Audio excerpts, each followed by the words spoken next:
இந்த காலை நேரத்தில் மத்தேயு எழுதின சுவிசேஷம் 21ஆம் அதிகாரத்தில் இயேசு சொன்ன வார்த்தையை பார்க்கலாம்.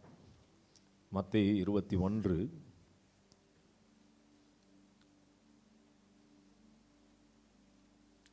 15, 16 அவர் செய்த அதிசயங்களையும் தாவீதின் குமாரனுக்கு ஓசன்னா என்று தேவாலயத்தில் ஆர்ப்பரிக்கிற பிள்ளைகளையும், அண்டர்லைன் பண்ண வேண்டியது ஆர்ப்பரிக்கிற பிள்ளைகளையும்.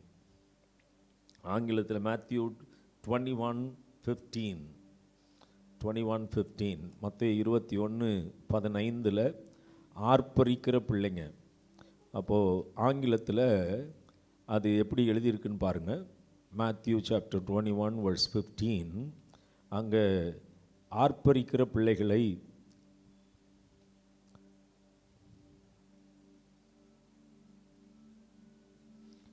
But when the chief priests and scribes saw the wonderful things that he did, and the boys and the girls, அங்கே நல்லா அருமையாக எழுதியிருக்கு, and the boys and the girls and the youths and the maidens crying out, அதாவது உரத்த சத்தம் விடுறாங்க, சந்தோஷமாக ஆர்ப்பரிக்கிற ஒரு காரியத்தை பார்க்கிறோம். அதில் ஆங்கில வேதாமம் boys and girls, youths and மெய்டன்ஸ்னு போட்டிருக்கு. ஸோ அப்படிப்பட்ட ஆர்ப்பரிப்பை கொடுத்த உடனே அங்கே கர்த்தருடைய வார்த்தை சொல்லுது, ஆசாரியரும் வேத பாரகர்களும் அதை கண்டு என்ன வருது, கோபம் அடைந்து.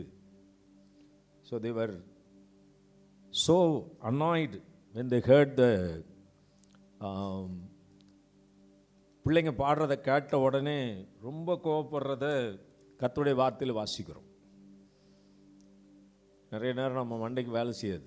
இந்த பிள்ளைங்க பாடுறது சத்தத்தை கேட்டவுடனே என்ன செய்யுது, ரிலீஜியஸ் லீடர்ஸ் அல்லது மார்க்க சம்பந்தமானவர்களுக்கு என்ன வருது, கோபம் வருது. ஆனால் அவரை நோக்கி இவர்கள் சொல்லுகிறதை கேட்கிறீரோ, அவங்க உடனே கோபம் அடைந்து இயேசுவானவர்கிட்ட கேட்குறாங்க, இவங்க சொல்கிறதெல்லாம் இவங்க பாடுறதெல்லாம் கேட்கிறீரோ? இயேசு என்ன பதில் சொல்லுகிறார்? அதற்கு இயேசு ஆம் கேட்கிறேன். அதனால் நீங்கள் அவங்க பாட்டை கேட்டீங்களோ இல்லையோ, ஆனால் அவர் முதல்ல ஆடியன்ஸ். அது நேற்று அந்த பிள்ளைங்களுக்கு சொல்லும்போதே சொன்னேன், நீ முன்னால் நின்று பாடும்போது யாருக்கும் பாடல, உங்கள் அம்மா அப்பாவுக்கு கூட கிடையாது, எனக்கு கூட கிடையாது, ஏசப்பாவுக்கு தான் பாடுற. அப்போ நீ உன்னை எவ்வளவு மேக்சிமம் கொடுத்து பாடணுமோ பாடு. அதே இந்த வேத பகுதியில் ஆண்டவர் சொல்கிறார், அடுத்த வார்த்தை, இதை வாசிக்கலையான்னு கேட்குறாரு. என்ன வாசிக்கலையான்னு கேட்குறாரு? சங்கீதம் 8ஆம் அதிகாரத்தில் 2ஆம் வசனத்தை நீ வாசித்து பார்த்தது இல்லையான்றார். அதைத்தான் அங்கே சொல்கிறாரு, பாலகருடைய வாயினாலும் குழந்தைகளுடைய வாயினாலும் துதி உண்டாகும்படி செய்தீர் என்பதை நீங்கள் ஒரு காலம் வாசிக்கவில்லையா? சங்கீதம் 8ஆம் அதிகாரம் 2ஆம் வசனத்தில், சாம் 8:2, சங்கீதம் 8:2, அங்கே தாவீதை எழுதும்போது கொஞ்சம் வித்தியாசமாக எழுதுறாரு. அதை சாம் 8:2.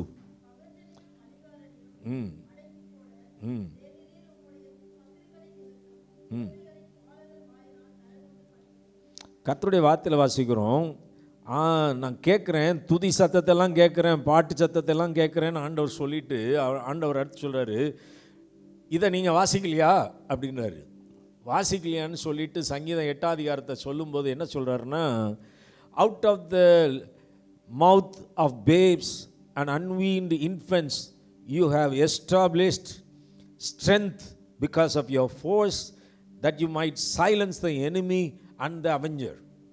நல்லா புரிஞ்சுக்கிறதும் அந்த இடத்துல ஆண்டவராகிய இயேசு கிறிஸ்து அந்த பரிசேயருக்கும் வேதபாரருக்கும் பிரதான ஆசாரியருக்கும் சொல்கிறது என்னென்னா, இவங்க துதிக்க உங்களுக்கு பின்னால் வேலை செய்கிறான ஒருவன், அவன் தலையில் மிதி விழுந்துக்கிட்டே இருக்குது, நீ சீக்கிரம் உனக்கு தலையில் விழுந்துருன்றார்.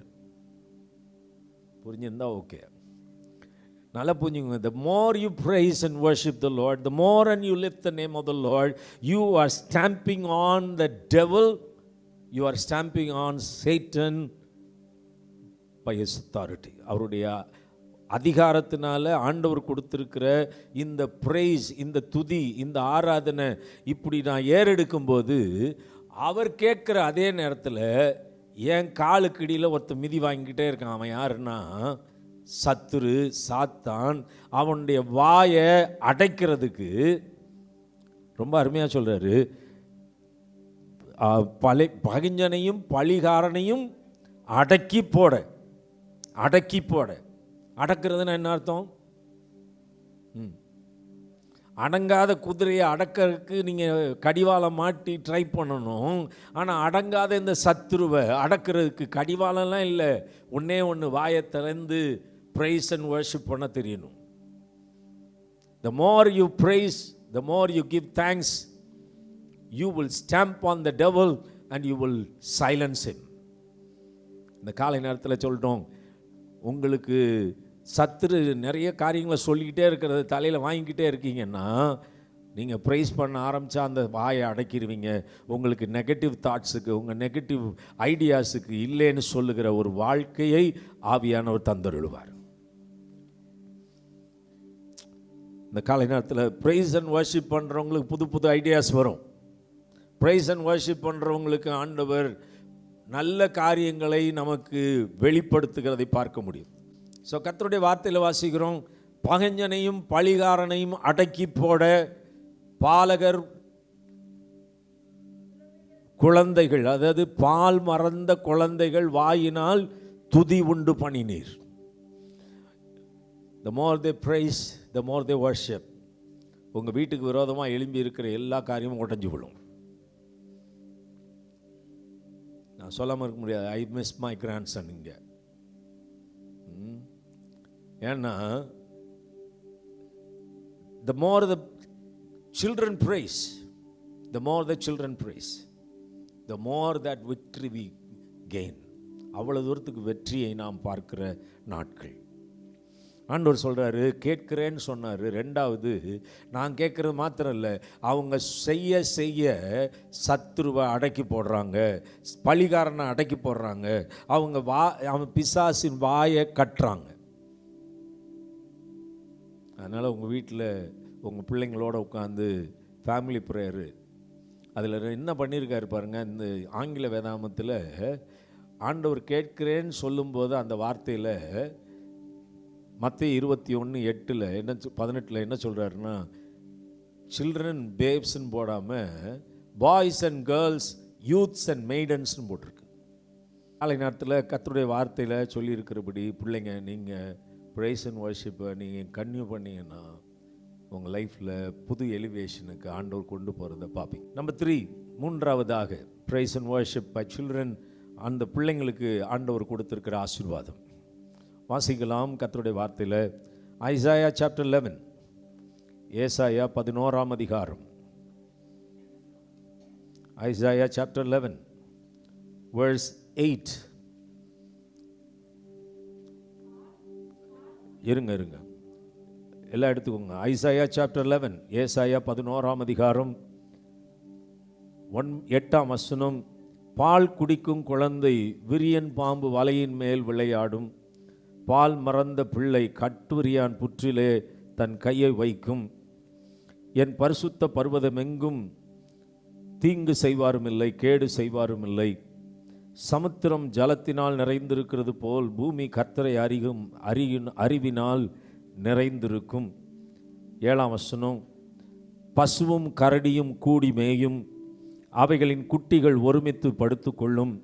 சிங்கம் மாட்டை போல் வைக்கோல் தின்கும். 6ஆம் வசனம். அப்பொழுது ஓனாய் ஆட்டுக்குட்டியோட தங்கும், புலி வெள்ளாட்டுக்குட்டியோட படுத்துக்கொள்ளும். கன்று குட்டியும் பாலசிங்கமும் காளையும் ஒருமித்திருக்கும். ஒரு சிறு பையன் அவைகளை நடத்துவான். இந்த வேத பகுதியில் 2 காரியத்தை கர்த்தருடைய வார்த்தையில் கற்றுக்கொள்கிறோம். we are learning 2 things from the children. ஆண்டவர் பிள்ளைங்களை கொண்டு என்ன செய்ய முடியும்? what the Lord God Almighty can do through children. பிள்ளைங்க மூலமாக என்ன செய்ய முடியும்? ஒரு சிறு பையன் அவர்களை அல்லது அவைகளை நடத்துவான். the leadership quality comes within the children. பிள்ளைங்க மத்தியில் ஆண்டவர் சிறுவர்கள் பிள்ளைகள் மத்தியில் தலைமத்துவத்திற்கான குவாலிட்டியை ஆண்டவர் வைக்கிறார். எப்போது அவங்க தேவனுக்கு இடம் கொடுத்து ஆண்டவருடைய பிள்ளைகளாய் இருந்து ஆராதிக்கிற பிள்ளைகளாய் நிற்கும்போது, there will be a quality, that will be a leadership. அந்த லீடர்ஷிப் குவாலிட்டி ஆண்டவர் கொண்டு வருகிறதை பார்க்க முடியும். தலைமத்துவத்திற்கான நல்ல கிருபைகளை கர்த்தர் தர முடியும். அது தானாக வராது. ஆண்டவர் பிள்ளைங்கிட்ட இருக்கிற நெகட்டிவ் பாயிண்ட் என்ன, பிள்ளைங்கிட்ட இருக்கிற எதிர்மறையான குணம் என்ன, யாராவது சொல்ல முடியுமா? பிள்ளைங்கிட்ட இருக்கிற எதிர்மறையான குணம்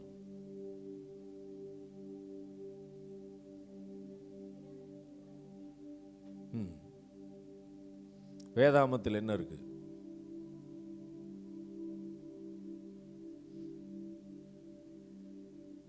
இன்டென்சிவ் பேரண்டிங் இருந்தால் தான் பைபிளில் நம்ம தேடி வாசிப்போம். நல்லா புரிஞ்சுக்கோங்க. நான் என் பிள்ளையை ஒழுங்காக வளர்க்கணும், என் பிள்ளையை ஒழுங்காக வளர்க்கணும்னு நினச்சா வேதாமத்தில் பிள்ளையை பற்றி என்ன எழுதியிருக்குங்கிறத தேடி வாசிப்போம். இல்லைன்னா வாசிக்க மாட்டோம்.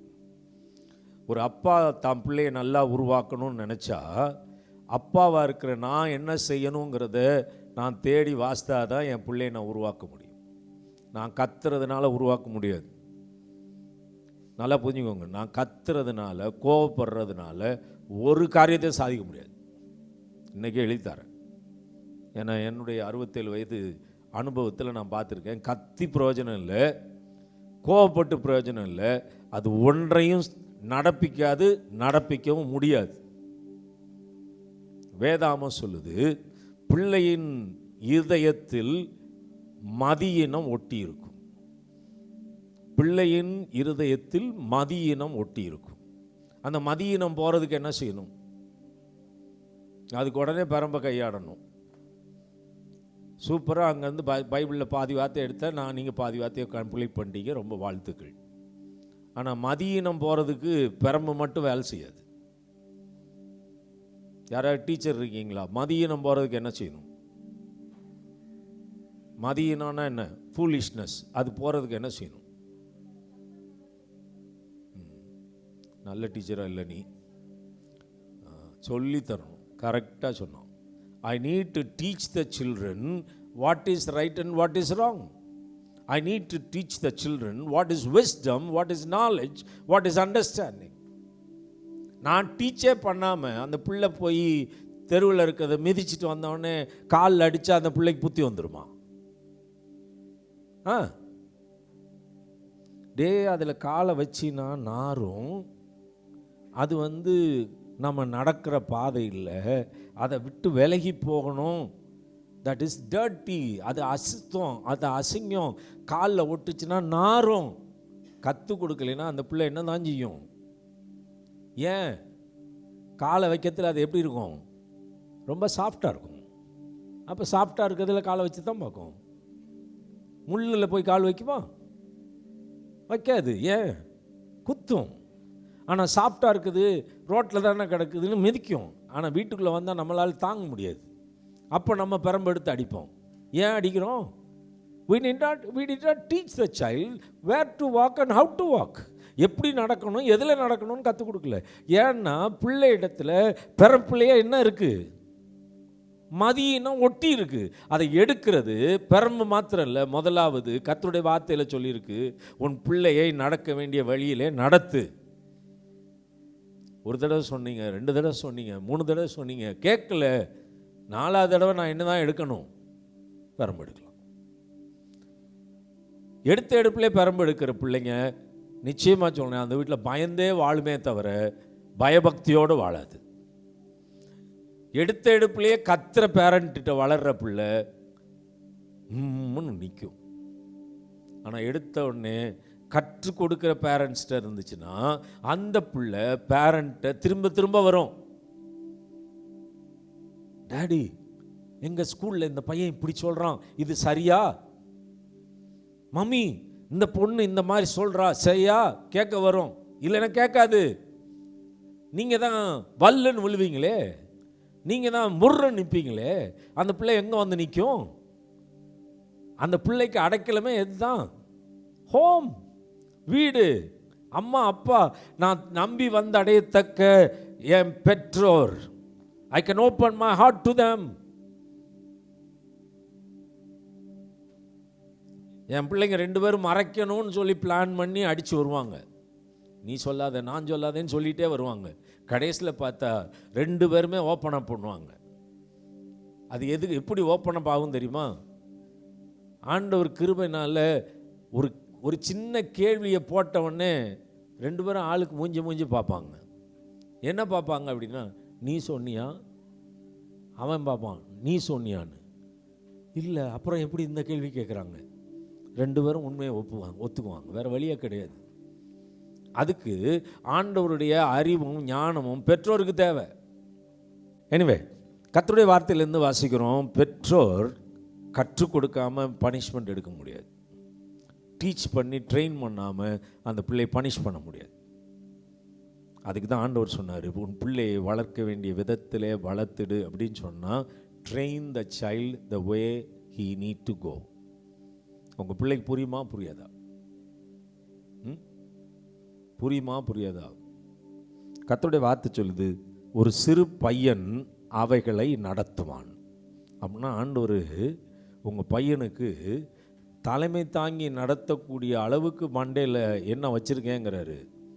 புத்தியை வச்சுருக்கேன்றாரு, அறிவை வச்சுருக்கேன்றாரு.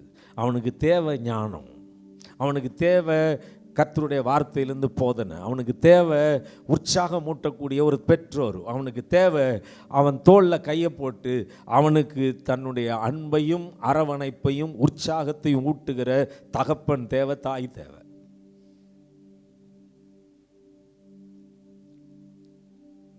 எனக்காவது ஆவியானவர் கூட வந்து நீ நாசமா போவேன்னு சொல்லியிருக்காரு? நீ விளங்க மாட்ட, நீ உருப்பட மாட்ட அப்படின்னு என்னைக்காவது ஆவியானவர் சொல்லியிருக்காரா? யாராவது சொல்லியிருந்தா சொல்லுங்க, எலும்பு. ஏன் அவர் சொல்லாத போது நான் பெத்த பிள்ளையை நமத்திர என்ன சொல்றேன் நான்? நீ உருப்படவே மாட்ட. ஏன் நல்ல வார்த்தையே வாயில் வராதா? ஏன் சாப வார்த்தையை கொட்டணும்? ஆவியானவர் இயேசுவானவர் ஒருபோதும் யாரையும் சபிக்கலை, யாரையும் என்ன செய்யலை, யூஸ்லெஸ்ன்னு சொல்லலை. ஒரே ஒரு இடத்துல சபிச்சார். எது? அத்தி மரத்தை பார்த்து. ஏன்? கனி இல்லை, மரத்தை பார்த்து தான் சொன்னாரே தவிர மனுஷன் பேதுரு அத்தனை தடவை பின்னால் ஓடனா அவனை பார்த்து வாடா வாடா வாடான்றாரு. இந்த காலை நேரத்தில் சொல்லணும், your child needs you and you need your child. உங்களுக்கு நீங்கள் புள்ள தேவை, புள்ள உங்களுக்கு தேவை. இந்த காலை நேரத்தில் அந்த அரவணைப்போடு பேசுனா, உற்சாகப்படுத்தினா உங்கள் பிள்ளைக்குள்ளே இருக்கிற பொட்டன்ஷியல்லாம் வெளியே வரும். இந்த 6 பேரையும் பார்க்கும்போது நேற்று சாயங்காலத்துலேருந்து அவங்களுக்குள்ளே இருக்கிற என்ன பொட்டன்ஷியல்லாம் இருக்குங்கிறத யோசித்து ஜோம் பண்ணிகிட்ருக்கேன், கேட்குறேன். சிலருக்குள்ளே சில பொட்டன்ஷியலை வைத்திருக்கிறார். வருகிற நாட்களில் அது வெளியே வருகிறதை பார்ப்பேன். இந்த வசனத்தில் என்ன ஒன்று சொல்கிறாரு, பால் குடிக்கும் குழந்தை விரியன் பாம்பு வலையின் மேல் விளையாடும், பால் மறந்த பிள்ளை கட்டுவிரியன் புற்றிலே தன் கையை வைக்கும். அப்படின்னா அர்த்தம் என்ன? அப்படின்னா அர்த்தம் என்ன? அந்த வசனத்தை வாசிங்க. பால் குடிக்கும் குழந்தை விரியன் பாம்பு வலையின் மேல் விளையாடும், பால் மறந்த பிள்ளை கட்டுவிரியன் புற்றிலே தன் கையை வைக்கும். அப்படின்னா அப்படின்னா இப்போ நான் சொல்கிறேனே, பிரதர் நீங்கள் அங்கே போய், சிஸ்டர் நீங்கள் அங்கே போய் ஜோம் பண்ணுங்க அப்படின்னா என்ன சொல்லுவீங்க தெரியுமா என்கிட்ட? அந்த இப்போ அந்த அந்த பாய் வீடு இருக்குல்ல, அவங்க வீட்டில் பையன் இன்னும் கண்டுபிடிக்கல அப்படின்னு இருக்கிற நேரத்தில் நீங்கள்லாம் போய் பார்த்து ஜோம் பண்ணுங்கன்னா எத்தனை பேர் போவீங்க தெரியுமா? என்ன சொல்லுவீங்கன்னா, ஒன்றும் நேரம் இல்லைம்பீங்க. 2வது என்ன சொல்லுவீங்கன்னா, பாம்பின் புத்து மேலே கை வைக்கணும்னா பயப்படாது. ஏன்னா எனக்கு கூட இருக்கிறவர் உலகத்தில் இருக்கிறவனை காட்டிலும் பெரியவர்.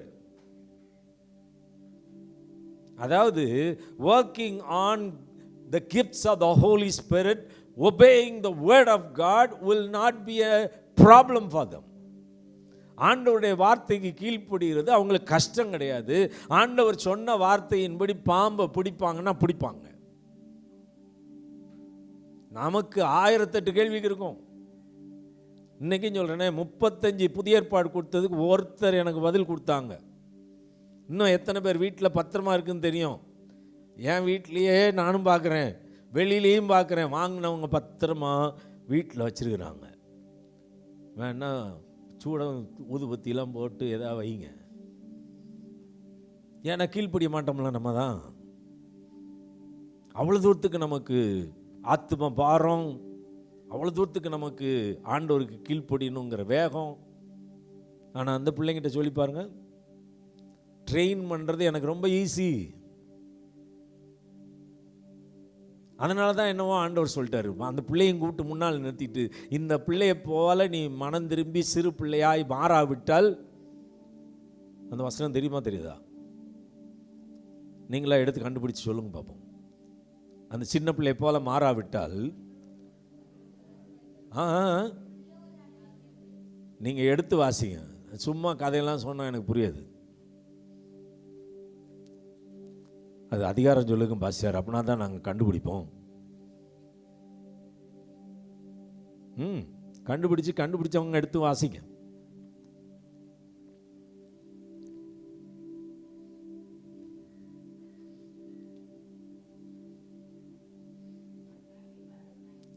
மத்தேயு 19 வாசிங்க.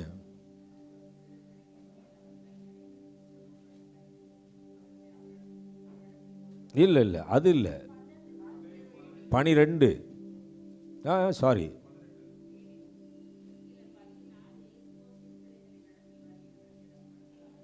அதை கேட்கல. 18ஆம் அதிகாரம் 3ஆம் வசனம். 18:3.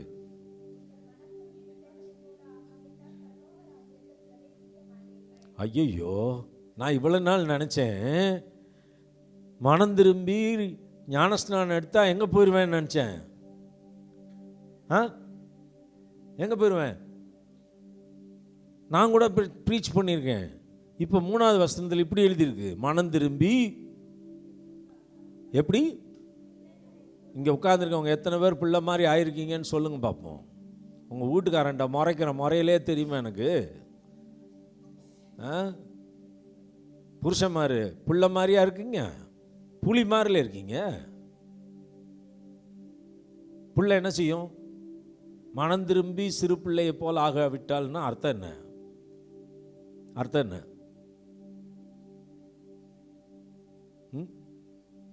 மனம் திரும்பி சிறு பிள்ளையை போல் ஆகாவிட்டால் பரலோக ராஜ்யத்தில் பிரவேசிக்க மாட்டீர்கள். Concept repentance. ரெண்டாவது concept humbling yourself, humility, தாழ்மை.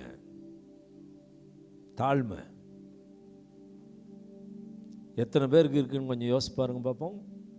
நம்ம ஈகோ எவ்வளோ தூரத்துக்கு வேலை செய்யுது தெரியுமா? நமக்கு இருக்கிற உள்ள இருக்கிறது. இவன் என்ன சொல்றது, நான் என்ன கேட்கறது, இவன் என்ன சொல்றது, நான் என்ன கேட்கறது. இது குடும்பத்துக்குள்ளே இருக்கு, வெளியிலையும் இருக்கு. இந்த காலை நேரத்தில் சொல்லிட்டோம், ஒரு சின்ன பிள்ளைகிட்ட நீங்கள் சொன்ன உடனே கீழ்ப்படியிலைன்னா நமக்கு எவ்வளோ வேகமாக வருது. ஆனால் அந்த பிள்ளை கண்டிப்பாக தாழ்த்துகிறதற்கு முந்தி கொள்ளுகிறதுல பிள்ளைங்கள மாதிரி வேறு யாரும் கிடையாது. கர்த்தருடைய வார்த்தையில் வாசிக்கிறோம். அடுத்து அதே வசனத்தில் 4ஆம் வசனத்தில், இந்த பிள்ளையை போல தன்னை தாழ்த்துகிறவன் எவனோ. அப்போ அவங்ககிட்ட காணப்படுகிற ஒரு குணாதிசயம் humility, humbleness, contrite in the spirit. உள்ளத்தில் தாழ்மை இருக்கிறதை பார்க்கிறோம். இந்த காலை நேரத்தில் சின்ன பிள்ளைங்கிட்ட அந்த குவாலிட்டியை நீங்கள் வளர்க்கணும்னு நினச்சா, அந்த பிள்ளைய நீங்கள் பக்குவப்படுத்தி வளர்க்குறதுக்கு, நீங்கள் தப்பு பண்ணாலும் சாரி சொல்கிறதுக்கு அந்த பிள்ளைக்கு முன்னால் தயங்காமல் இருந்தீங்கன்னா நிச்சயமாக அந்த பிள்ளை அதில் வளரும். நல்லா புரிஞ்சுக்கோங்க. நம்ம தப்பு பண்ணுறத பிள்ளை பார்க்குது அப்படின்னா அந்த பிள்ளைக்கு முன்னால் என்னுடைய தாழ்மையை நான் வெளிப்படுத்தி ஆகணும். அம்மா அப்பா சண்டை போடுவாங்க. என்னம்மா, அம்மா அப்பா சண்டை போடுவாங்கள்ல, போடுவாங்களா மாட்டாங்களா? யாருக்கு தெரியும்? நான் எங்கே பார்த்தேன். பரவாயில்ல, பார்க்காத பிள்ளைங்கள்லாம் ஆசீர்வதிக்கப்பட்டவங்க நாங்கள்லாம் பார்த்துருக்குறோம். பார்க்காத பிள்ளைங்க ஆசீர்வதிக்கப்பட்டவங்க பார்த்தீங்கன்னா என்ன செய்யணும்? நான் தான் சொல்கிறேன், அம்மா அப்பா சண்டை போட்டு 3 நாள் பேசாமல் இருப்பாங்க. சில நேரம் சாப்பாடே இருக்காது. எங்கள் அப்பா சாப்பிடவே மாட்டார். 3 நாள் வீட்டுக்கே வர மாட்டார். இப்படி வளர்ந்த குடும்பத்தில் தான் வந்தேன். ஆனால் அதே நேரத்தில் எங்கள் அப்பா அம்மா 2 பேரும் அன்பு பாராட்டுறதில்ல, ஒருத்தருக்கு ஒருத்தர் அந்த மாதிரி சண்டை போட்டாலும் 4வது நாள் சேரும்போது அவங்ககிட்ட இருக்கிற மகிழ்ச்சியும் அவங்ககிட்ட இருக்கிற நல்ல குணங்களும் தான் எங்களை இன்னைக்கு வரைக்கும் தலையில் வச்சுருக்கு. ஞாபகம் இருக்கு, சண்டை போட்டது பார்த்துருக்கேன், ஃபைட் பண்ணது பார்த்துருக்கிறேன். ஆனால் 2 பேரும் ஒன்றா சேர்ந்து தான் எங்களை வளர்க்குறதுல பாடுபட்டாங்க, எங்களை படிக்க வைக்கிறதுல பாடுபட்டாங்க. எங்களுடைய நல்ல காரியங்களையும் எங்களுடைய எல்லா காரியங்களையும் அவங்க முன்னாடி நின்று சந்தோஷமாக நடத்துகிறத பார்த்துருக்கேன். அதனால் இன்றைக்கு வரைக்கும் எங்கள் அப்பா சண்டைக்காரன்னு சொன்னதில்லை, எங்கள் அப்பாவும் அம்மாவும் எங்களை பயபக்தியில் வளர்த்தாங்கன்னு தான் சொல்லுவேன். ஏன்னா எனக்கு அது மாறாத ஒரு காரியம். சண்டை போடலையா, போட்டிருக்காங்க. ஆனால் எங்களை உருவாக்குன அந்த அதில் இன்னொன்று என்னென்னா அவங்க 2 பேரும் ரொம்ப படிக்கலை. படிக்காதவங்க இவ்வளோ தூரத்துக்கு எங்களை படிக்க வச்சுருக்கிறாங்க, இன்றைக்கி எனக்கு இந்த அந்தஸ்தை கொடுத்துருக்குறாங்க அப்படின்னா அவங்களுடைய தாட் என்ன, அவங்களுடைய எண்ணம் என்ன?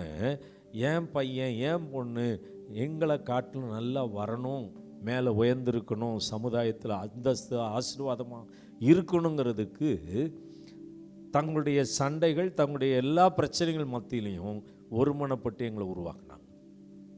இந்த காலை நேரத்தில் சொல்லட்டும், நீங்கள் சண்டை போட்டாலும் உங்கள் பிள்ளைங்க முன்னால் ஒன்றாய் இருக்கிறத டெமான்ஸ்ட்ரேட் பண்ணுற அன்பை காட்டுகிற வாழ்க்கை ரொம்ப ரொம்ப அவசியம். ரொம்ப முக்கியமான காரியம். இன்னொன்று சொல்ல விரும்புகிறார். ஆண்டவர்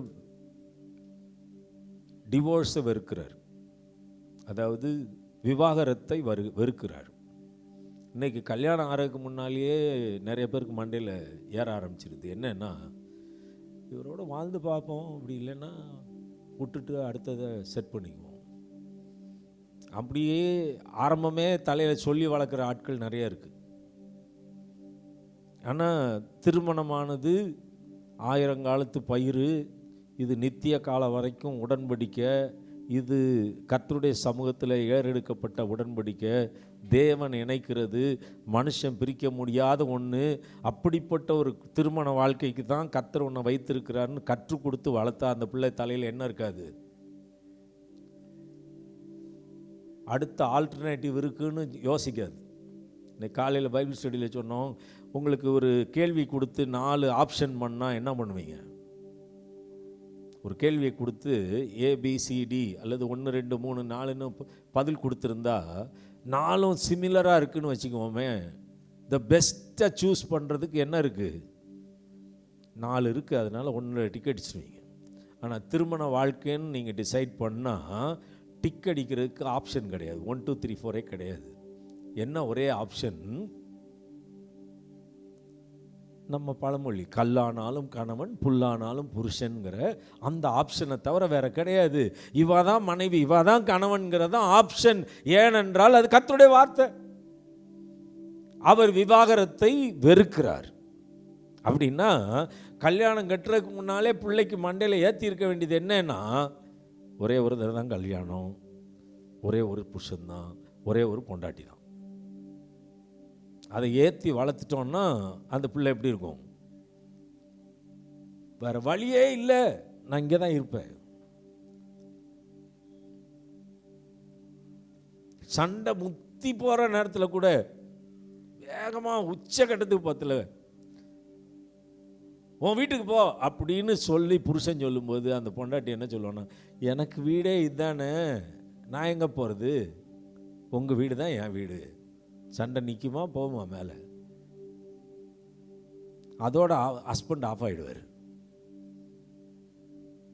ஏன்னா உனக்குன்னு வீடு இல்லையேன்னு ஆகிப்போச்சுல்ல.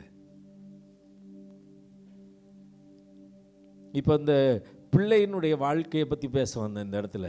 இந்த டிவோர்ஸ்னால என்ன நடக்குது அப்படின்னு.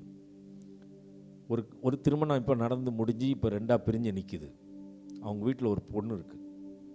அந்த பொண்ணு இப்போ ஐ திங்க் 4ஆம் கிளாஸ் படிக்கும்னு நினைக்கிறேன், இல்லை 3ஆம் கிளாஸ் படிக்கும், இல்லை ஆமாம் 3 4ஆம் கிளாஸ் படிக்கும், இல்லை 5ஆம் கிளாஸ்க்குள்ளே படிக்கும். மண்டே டு ஃப்ரைடே அம்மாட்ட இருக்கும் court order. Monday to Friday அம்மாட்ட, சாட்டர்டே சண்டே சனி ஞாயிறு யார் வீட்டில்? அப்பாட்ட. இப்போ அம்மா 2 வருஷம் 3 வருஷம் அந்த பிள்ளையை நல்லா வளர்க்கணும்னு சொல்லி தியாகத்தோடு என்ன செஞ்சிட்ருக்காங்க, அந்த 5 நாள் அந்த பிள்ளையை பார்த்துக்கிறாங்க. அப்பாவும் என்ன செய்கிறாரு, பிள்ளைக்காக நான் வாழணும்னு சொல்லி சனி ஞாயிறு அந்த பிள்ளையை என்ன செய்கிறாரு, ரொம்ப கவனமாக வளர்க்குறாரு. இப்போ இந்த 2 பேர் வாழ்க்கையிலையும் இன்னொருத்தர் வராருன்னா, அம்மா வாழ்க்கையில் இன்னொரு அங்கிள் வராரு, அப்பா வாழ்க்கையில் இன்னொரு ஆண்டி வராங்க. சரியா? இப்போ இந்த வீட்டில் வளர்கிற பிள்ளை எப்படி இருக்கும்? இந்த வீட்டில் வளர்கிற பிள்ளை எப்படி இருக்கும்? இந்த பிள்ளை இப்படி பார்க்குது. இந்த திங்கக்கிழமை வருது இந்த வீட்டுக்கு, ஞாயிற்றுக்கிழமை முடிச்சுட்டு இந்த திங்கக்கிழமை வீட்டுக்கு வருது. வீட்டில் அம்மா கூட இன்னொரு ஆள் இருக்கார், இன்னொரு நபர் உட்கார்ந்துருக்கிறாரு. அம்மா சொல்கிறாங்க, திஸ் இஸ் மை ஹஸ்பண்ட்னு சொல்கிறாங்க. அப்போ இந்த பிள்ளை எப்படி சொல்லணும்? அவரை என்ன சொல்லணும்? ஏன் என்ன இப்படி பார்க்குறீங்க? கஷ்டமான கேள்வி கேட்டணும். உலகத்தில் நடக்கிற விஷயத்தை கேட்டுருங்க. என்ன சொல்லணும்? அந்த பிள்ளை அப்பான்னு சொல்லணுமா? இங்கே ஒரு அம்மா, இங்கே ஒரு அப்பா. சனிக்கிழமை இங்கே வருது. இந்த அங்கிள் இந்த அப்பா இன்னொரு ஆண்டியை கூப்பிட்டு உட்கார வச்சிருக்கிறாரு. அவர் சொல்கிறாரு, திஸ் இஸ் மை ஒய்ஃப் அப்படின்றாரு. இது என் மனைவின்னு சொல்கிறாரு. சொல்லிட்டு அந்த பிள்ளை இப்படி பார்க்குது. மண்டே த்ரூ ஃப்ரைடே அங்கே ஒரு அம்மா, சனி ஞாயிறு இங்கே ஒரு அம்மா, திங்கள்லேருந்து வெள்ளி அங்கே ஒரு அம்மா, சனி ஞாயிறு இங்கே ஒரு அம்மா, அங்கே ஒரு அப்பா, இங்கே ஒரு அப்பா. இந்த பிள்ளைக்கு எப்படி இருக்கும் பாருங்க. நான் ஜோக்குக்கு பேசிட்டு இருக்கல.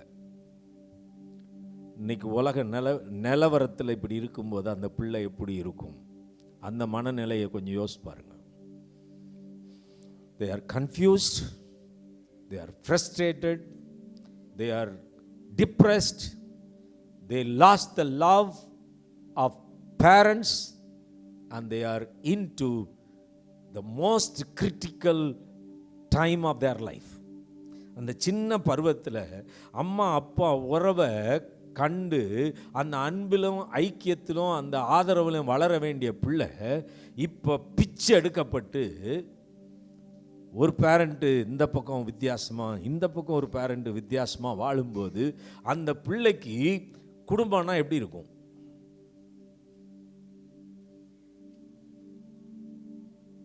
யோசிச்சு பாருங்க. இது ஏன் நான் சொன்னேன்னா, இன்னைக்கு காலையில் நாங்கள் இந்த வேத வசனத்தை படித்து கொண்டிருந்தோம்.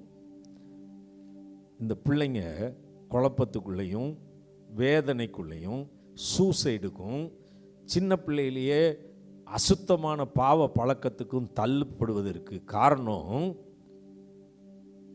பெற்றோர் சரியான வாழ்வு இல்லாதனால. இன்னைக்கு இருக்கிற தலைமுறைக்கு நேற்றைய தலைமுறை சரிவர சொல்லி கொடுக்கலனா இன்னைக்கு கேயாட்டிக் வாழ்க்கை தான். இந்த காலை நேரத்தில் இப்படி பிள்ளைங்க அனாதையாய் இந்த உலகத்தில் 25% சிறு பிள்ளைகள் இருக்கிறாங்க. சின்ன பிள்ளைங்க 0 to 12 இயர்ஸுக்குள்ள இருக்கிற மக்கள் கூட்டத்தில் 25% பிள்ளைங்க அப்படிப்பட்ட பேரண்ட்ஸ் இல்லாமல் தவிக்கிற ஒரு காலகட்டத்துக்குள்ளே வாழ்ந்து கொண்டு இருக்கிறோம்.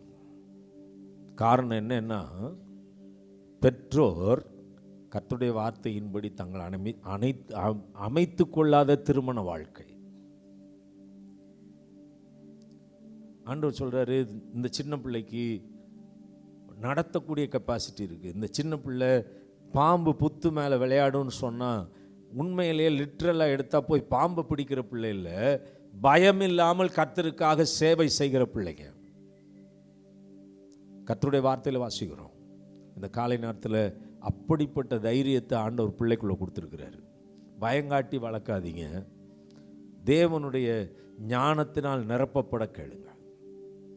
அப்படிப்பட்ட நல்ல வளர்ச்சிக்குள்ள கொண்டு போங்க. we enjoyed.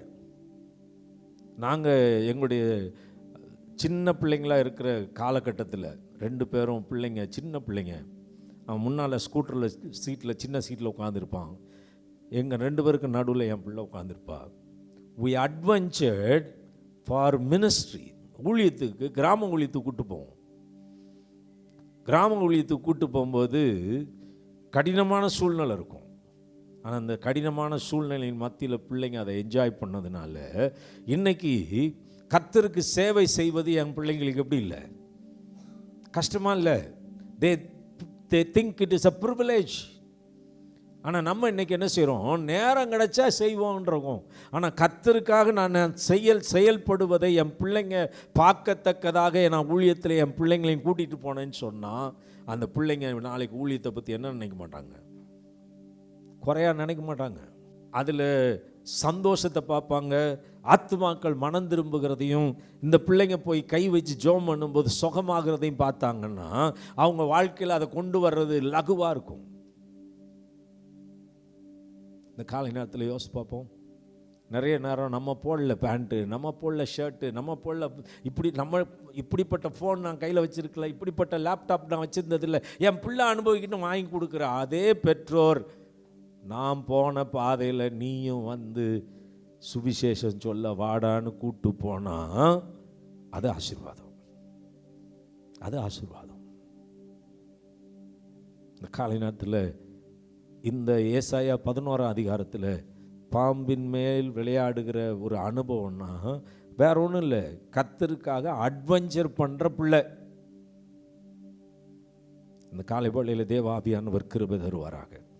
இன்னும் கர்த்தருடைய வார்த்தையிலிருந்து ஆண்டவர் இந்த பிள்ளைங்களை குறித்து சொல்லுகிற ஒரு வார்த்தையை வாசிக்கலாம். மத்தேயு எழுதின சுவிசேஷம் 18ஆம் அதிகாரம், மத்தேயு 18:14, 18:14. இவ்விதமாய் இந்த சிறியரில் ஒருவனாயிலும் கெட்டுப்போவது பரலோகத்தில் இருக்கிற உங்கள் பிதாவின் சித்தம் அல்ல. சிறியரில் ஒருவரும் கெட்டுப்போவது, அந்த சிறியர்ன்னு சொல்லும்போது ஆண்டவர் சொல்கிறாரு, அதுக்கு முந்தின வசனங்களை வாசிக்கும்போது கர்த்தருடைய வார்த்தையில் வாசிக்கிறோம் 10ஆம் வசனத்தில், இந்த சிறியரில் ஒருவனையும் அற்பமாக எண்ணாதபடிக்கு எச்சரிக்கையாயிருங்கள், அவர்களுக்குரிய தேவ தூதர்கள் பரலோகத்திலே என் பரம பிதாவின் சமூகத்தை எப்போதும் தரிசிக்கிறார்கள் என்று உங்களுக்கு சொல்லுகிறேன். அவங்களுக்குன்னு ஒரு தூதர் என்ன செய்கிறாராம், பிதாவின் முகத்தை தரிசிக்கிறார். இந்த சிறியரில் ஒவ்வொருத்தருக்கும் எப்படி நினைக்கக்கூடாது, அற்பமாக நினைக்கக்கூடாது. நீங்கள் எப்படி ட்ரீட் பண்ணுறீங்கன்னு எனக்கு தெரியாது உங்கள் பிள்ளைய. கர்த்தருடைய வார்த்தை என்ன சொல்லுதுன்னா, தே ஆர் செயின்ஸ், பரிசுத்தவான்கள்னு சொல்லுது. எப்படி பாச சொல்லுது? எபேசியர் 1ஆம் அதிகாரத்தில் வாசிங்க, கொரிந்தியர் 1ஆம் அதிகாரத்தில் வாசிங்க. இந்த கொரிந்து பட்டணத்தில் உள்ள பரிசுத்தவான்கள், எபேசு பட்டணத்தில் இருக்கிற பரிசுத்தவான்கள், அந்த பரிசுத்தவான்களில் சின்ன பிள்ளைங்களாம் இருக்காங்க. அடுத்து இந்த சின்ன பிள்ளைங்க பரிசுத்தவான்கள்னு சொல்கிற காரணம் அவங்களுக்குரிய தூதர்கள் எங்கே இருக்காங்க, பரமபிதாவை தரிசித்து கொண்டு இருக்கிறார்கள். மூன்றாவதாக இந்த வேத வசனத்தில் மனுஷகுமாரன் கெட்டு போனதை ரட்சிக்க வந்தார். உங்களுக்கு எப்படி தோன்றுகிறது? ஒரு மனுஷருக்கு 100 ஆடுகள் இருக்க அவைகள் ஒன்று சிதறிப்போனால் அவன் மற்ற 99 ஆடுகளை மலைகளில் விட்டு போய் சிதறிப்போனதை தேடாமல் இருப்பானோ? சொல்லிட்டு தான் அடுத்து சொல்றாரு, இந்த சிறியில் ஒருவனும் கெட்டு போவது என் பிதாவின் சித்தம் அல்ல. அப்படின்னா இந்த நரேஷனை சொல்லும்போது ஆண்டவர் என்ன சொல்லலை, 55 வயசான அல்லது 40 வயசான ஒரு ஆடு தொலைஞ்சு போச்சுன்னு சொல்ல. எந்த ஆடு தொலைஞ்சு போச்சுன்றாரு? 10ஆம் வசனத்தில் சிறியரில்னு ஆரம்பித்தார், 18ஆம் வசனத்தில் சிறியரில்னு சொல்கிறாரு. இதுக்கு நடுவில் ஒரு ஓமா சொல்கிறாரு. அந்த ஓமா என்ன சொல்கிறாரு? தொலைஞ்சு போனால் ஆட்டை பற்றி பேசுகிறாரு. அப்போ இந்த ஆடுன்னு சொல்லுகிற ஞாபகம் இந்த கண்ணோட்டத்தில் இயேசுவானவருக்கு எந்த ஆடு அது? ஆட்டுக்குட்டி. நல்லா புரிஞ்சுக்கோங்க, சீக்கிரமாக தொலைகிற ஆடு எது? நீங்கள் போய் கிராமத்தில் பார்த்தா தான் தெரியும், குட்டி ஆடு தான் என்ன செய்யும்? தப்பிச்சு ஓடும். அம்மா கெட்டி கிடக்கிற வரைக்கும் பிள்ளை அந்த குட்டி என்ன செய்யும்? சுற்றி சுற்றி இருக்கும். அம்மாவை கெட்டா விழுத்து விட்டாச்சுன்னா இது என்ன செய்யும்? அப்போது உங்கள் பிள்ளை ட்ரிஃப்ட் ஆகிறதுக்கு, வழி விட்டு விலகி ஓடுறதுக்கு நிறைய சான்ஸ் இருக்குது. அப்போ இயேசு சொல்கிறாரு, இந்த சின்ன பிள்ளையில் ஒருத்தர் ஆகிலும் கெட்டு போவது என் பிதாவின் சித்தம் அல்ல. அப்படின்னா ஆண்டவர் சொல்கிறாரு, உன் பிள்ளைய இந்த வயசுலையே என்ன செஞ்சிரு? ரட்சிப்புக்குள்ள நடத்திரு. இந்த பிள்ளைய ஆண்டவருக்குள்ள நடத்திரு. என் பேரன் ஒருத்தன் 12 வயசு ஆச்சு. அவன் டீனுக்குள்ளே போகிறான். போகும்போது அவங்க அப்பா கேட்குறான், டேய் நீ ஆண்டவரை ஏற்றுக்கிட்டியா? ஆமாம். பாஸ்டர் என்னடா பேசினார்? அவங்க ஒரு சர்ச்சு போகிறாங்க, இங்கிலீஷ் சர்ச் போகிறாங்க. பாஸ்டர் என்னடா சொன்னார்? பாஸ்டரு நீ ரட்சிக்கப்பட்டனா யான்ஸ்னா எடுத்துடணும்னு சொன்னார் அப்படின்னு. அப்போது ஆர் யூ ரெடி அப்படின்னா, நீ ஆயத்தமாக இருக்கியாடா? ஆமாம் டாட். அடுத்த சண்டேயை கொண்டு போய் பாஸ்டர்கிட்ட சொல்லி ஞானஸ்நானத்துக்கு ரெடி ஆகிட்டு இருக்கான். அவன் பின்னாலேயே கவனிச்சிட்டு இருந்த ஒரு பொடுசு, அது 9 வயசு, அது பார்த்துச்சு. அது பார்த்துட்டு, டாடி அண்ணன் இயேசுவை ஏற்றுக்கொண்டா, நானும் தான் ஆண்டவரை ஏற்றுக்கிட்டேன், ஏன் அவன் மட்டும் ஞானஸ்நானம் எடுக்கணும், நானும் எடுக்கலாமே அப்படின்னு. அப்பாவுக்கு இப்போ இவனுக்காவது வயசு வந்துருச்சு, நம்ம ஞானஸ்நானம் கொடுக்கலாம் பார்க்குறோம், இவன் 9 வயசு தானே எப்படின்னு யோசிச்சுட்டு இருக்கான். யோசிச்சிருக்கிறதுல பாஸ்டர்கிட்ட கேட்டான். பாஸ்டர் சொன்னார், அவன் ஞானஸ்நானம் எடுக்கிறேன்னொன்னே இவனும் எடுக்கிறேன்றான் அப்படின்னார். அவர் சொன்னார், 9 வயசில் ரட்சிக்கப்பட்டு ஞானஸ்நானம் எடுக்கிறது இன்னும் ஆசீர்வாதம், 2 பேரையும் கூட்டுவான்னார். 2 பேரையும் ஒரே நாளில் தண்ணியில் இறங்கி ஞானஸ்நானம் எடுத்து வெளியே கொண்டு விட்டார். இன்றைக்கி 2 பேர்களும் ஆண்டவரை சேவிக்கிறானுங்க. அவ்வளவு பெரிய டென்னிஸ் கோச்சிங் மத்தியில் அவ்வளவு பேர் விளையாடுற இடத்துல அவன்கிட்ட பார்க்குற ஒன்று என்னென்னா, அவன் கொஞ்சம் கலரில் வித்தியாசம். வெள்ளைக்காரன் விளையாடுற இடத்துல இவன் கொஞ்சம் கலர் வித்தியாசம். அதனாலேயே அவனை இல்ட்ரீட் பண்ணுவானுங்க. ஆனால் அவன் என்ன செய்வான் தெரியுமா? ஆண்டவரை ஏற்றுக்கொண்டதுனால, ஞானஸ்நானம் எடுத்து ஆண்டோடைய பிள்ளையாக இருக்கிறதுனால அவனை இல்ட்ரீட் பண்ணுறவனை பார்த்து சிரிச்சிட்டே போவான். எப்படி இருக்கும் அது? அப்படி இல்ட்ரீட் பண்ணுறவன்ட்ட, அவனை தரக்குறைவாக நடத்துகிறவனை பார்த்து சிரிச்சிட்டு போகிற மாத்திரம் இல்லை, அந்த கேமில் ஜெயிச்சுட்டு வெளியே வருவான். அந்த நேரத்துலையும் என்ன செய்ய மாட்டான், அவனை பார்த்து என்னை பற்றி பேசினியா சிரிச்சிட்டு போயிட்டே இருப்பான். நல்லா புரிஞ்சுக்கோங்க, அந்த குணாதிசயத்தை கொண்டு வர்றது வேற ஒன்றும் இல்லை, ஒரு பெற்றோர் கையில் இருக்குது. ஆண்டவருக்குள்ளே நடத்தி சின்ன பிள்ளை கெட்டு போகாமல் ரட்சிக்கப்பட வேண்டும் என்பது தேவ சித்தம். அந்த தேவ சித்தத்திற்கு உங்கள் பிள்ளையை வளர்த்து விட்டீங்கன்னா அந்த பிள்ளை முதிர் வயது வரைக்கும் விடாது இருக்கும். ஏசாயா அந்த சின்ன ஆட்டுக்குட்டியை மாத்திரம் பார்த்து சொல்லிட்டு முடிக்கிறேன். ஏசாயா 45ஆம் அதிகாரம் நம்புகிறேன். கரவலான ஆடுகளை,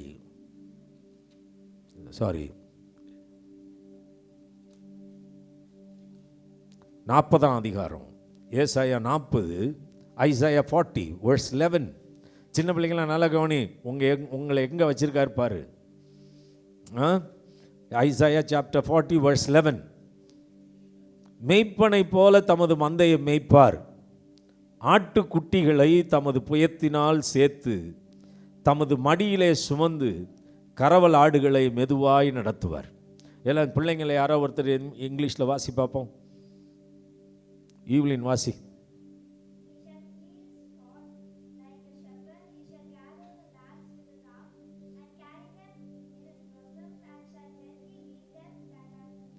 நீ தான் அந்த லேம்பு. எப்படி நடத்துவாராம்? ஜென்ட்லி. நல்லா புரிஞ்சிக்கோ. நீங்கள் 6 பேரும் பாடினீங்கள, உங்களை எங்கே வச்சிருக்காராம்? சொன்னீங்களே, அதான் இந்த காலை நேரத்தில் சொல்லிட்டோம். உன்னை எங்கே வச்சிருக்காருன்னா இங்கே வச்சிருக்காரு, பூசமில் வச்சிருக்காரு, மடியில் வச்சிருக்கிறாரு. So you are so precious. நல்லா புரிஞ்சுக்கோங்க. அதைத்தான் இயேசுவானவர் எங்கே வந்து சொல்கிறாரு? மத்தேயு 18 அதிகாரத்தில், இந்த சின்ன ஆடு சீக்கிரமாக ட்ரிஃப்ட் ஆகிறதுக்கு சான்ஸ் இருக்குது, அதை இப்போயே என் கையில் கொண்டு வந்து கொடுத்துரு. என்னைக்கு ஒரு பேரண்ட் தான் பிள்ளைய ஆண்டவருக்குள்ளே நடத்தணும், என் பிள்ளைய ஆண்டவருக்குள்ளே கொண்டு வரணும், என் பிள்ளை ஆண்டவரை ஏற்றுக்கொள்ளணும்னு விரும்புகிறாங்களோ, அந்த சிறு பிராயத்திலேயே அந்த பிள்ளையை ஒப்பு கொடுத்து ஜெபம் பண்ணுறாங்களோ, அந்த பிள்ளை அவர் தோளில் தான் இருக்கும், அவர் பூசத்தில் தான் இருக்கும், அவர் மடியில் தான் இருக்கும். இந்த காலை நேரத்தில் ஆண்டவர் எனக்கு கொடுத்துருக்கிற பிள்ளை கறவல் ஆடுகளை மெதுவாக நடத்துகிற நல்ல மேய்ப்பர். அதை தோளில் சுமக்கிறாரு, மடியில் தாங்குகிறார். அந்த பிள்ளை கெட்டு போகிறதுக்கு அவருக்கு விருப்பம் இல்லை. இந்த காலை நேரத்தில் சொல்லிட்டு, இங்கே இருக்கிற 6 பிள்ளைங்க மாத்திரம் இல்லை, வெளியில் எத்தனையோ சின்ன பிள்ளைங்க இருக்குது. வெளியில் எத்தனையோ சின்ன பிள்ளைங்க இருக்குது. ஒரு சிலம்பத்துக்கு விளையாட வராங்க, 40 பிள்ளைங்க போல் வராங்க. செஸ்ஸுக்கு 1000 பேர் விளையாட போகிறோம். ஆனால் இந்த காலை நேரத்தில் சிறு பிள்ளைகளுடைய ஊழியத்துக்கு, சிறு பிள்ளைகளை சேர்ப்பதற்கு எத்தனை பேருக்கு மனசு விருப்பம் இருக்குது? அவங்க கெட்டு போகிறதுக்கு அவருக்கு விருப்பம் இல்லை. அவங்க ரட்சிக்கப்பட வேண்டும் என்பது அவருடைய பிதாவின் சித்தம்.